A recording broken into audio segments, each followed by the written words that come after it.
All right, Taylor, here we are nearly 2 years later since the day Charles Vallow was shot and killed. But as we know, your background and relationship with Charles went back to January 2019, around then, and filing his divorce paperwork.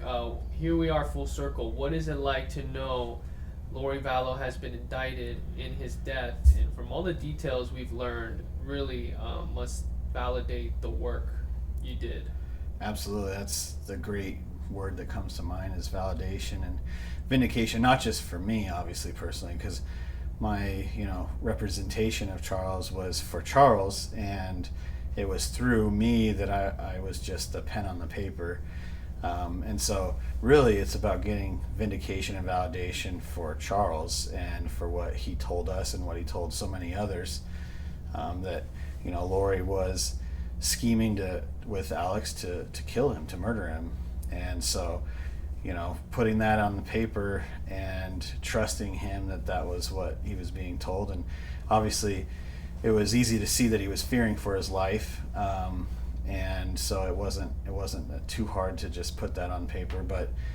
But to now have it come to this day, where here we are, Lori's in jail. She's been charged with conspiracy to commit murders for so many other people, and then now finally Charles is getting some justice that he deserves. Did you ever think that she would be linked to four people's deaths, these killings? Back when I was first talking with Charles, no. I didn't know how deep this really went until we started getting in deeper.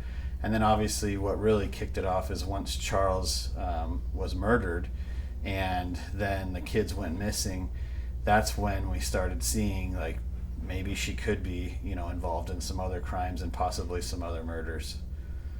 Chandler PD took a while to do this, though. There was one point where they even said it looks like a self-defense. I know they had to keep investigating.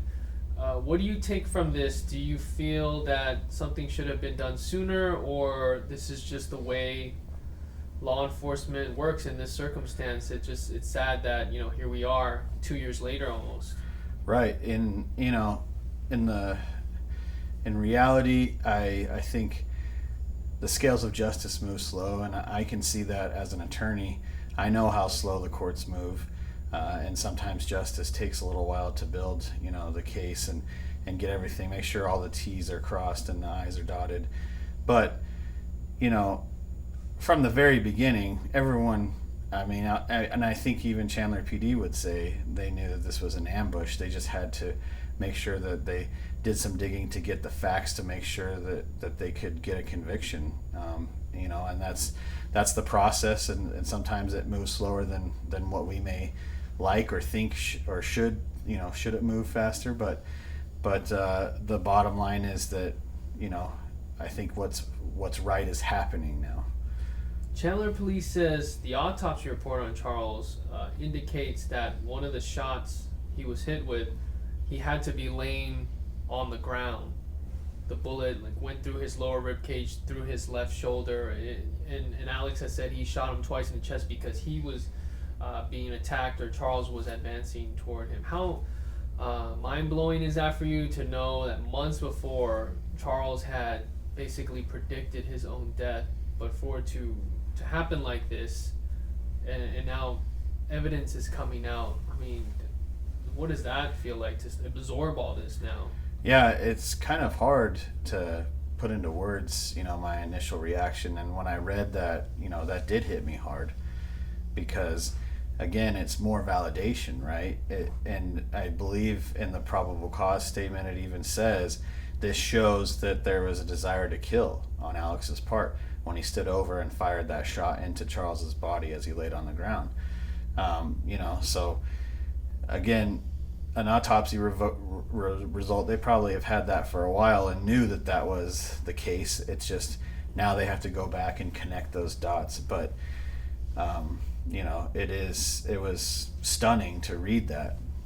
And then they also say that Alex decided to call 911 maybe about 43 minutes after the shooting, and it does not appear he rendered any medical aid at all.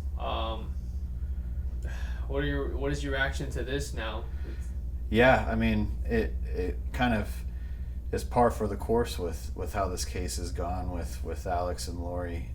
It shows that she wasn't, or that it wasn't an accident. It wasn't self-defense. I mean, there were many questions before we even knew this, that why wasn't Alex covered in blood on the body cam footage when he came out of the house? If you shot somebody in the chest twice and you're performing CPR or other life-saving measures, you're going to be covered in that person's blood, and there wasn't any blood on Alex except for the little scrape on his head, which he said was from a metal bat swung by a man who played college baseball, right, or minor league baseball. Right. Lori goes to Walgreens in the meantime and buys like flip-flops, goes to Burger King, gets food for JJ, comes back smiling and laughing. That's disturbing to a lot of people. It's always been since the body cam came out. But what was Charles's insight on Lori's personality to you? What did he tell you about her when you were working with him, to kind of get you to understand how her mind worked and what she was like as a person?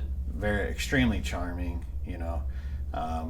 very witty and very loving, which is funny because that kind of goes against why we're here today, right? If she was so loving.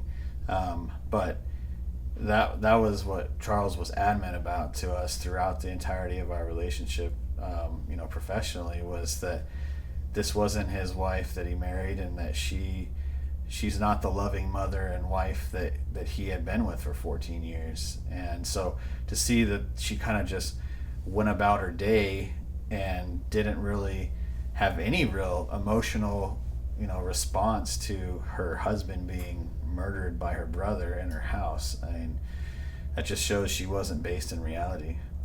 Police also refer to the religious beliefs that we've talked about, and obviously the allegations in the divorce paperwork that you wrote. That's definitely the headline grabber, is the beliefs that they allegedly have, Chad and Lori specifically. But there's also this financial element with life insurance that gets brought up a lot too, along with what can you tell us about that? When we know Charles had a $1 million life insurance policy,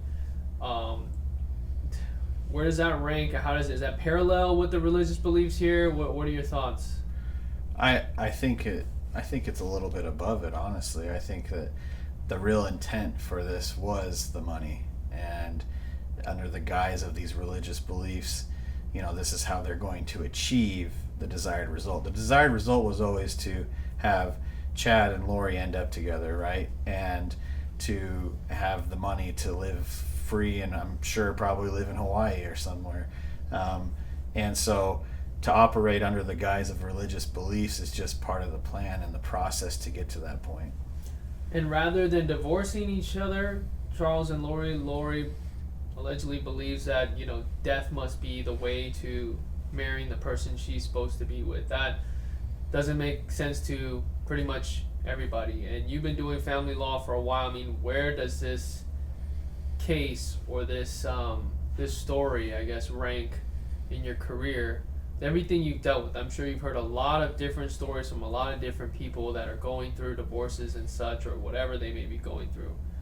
Just in a wider scope of things, tell me about how that Yeah, obviously it ranks up there in my young career. I mean, we hear crazy stories all the time, but nothing that can, get to this level of the scheming that was taking place behind Charles's back that he didn't know about until, right before his death. I mean, it shows in the probable cause statement that he started understanding that, and he even said, they're planning something, they're up to something. And that grand scale of having others involved to carry out these things is something that I have never seen before. And obviously when your client tells you that he's fearful for his life, I mean, that happens all the time. Emotions are running high in family law.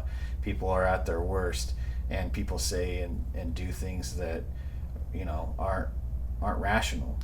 And for Charles to say all these things, it was kind of mind-numbing and mind-blowing at the time.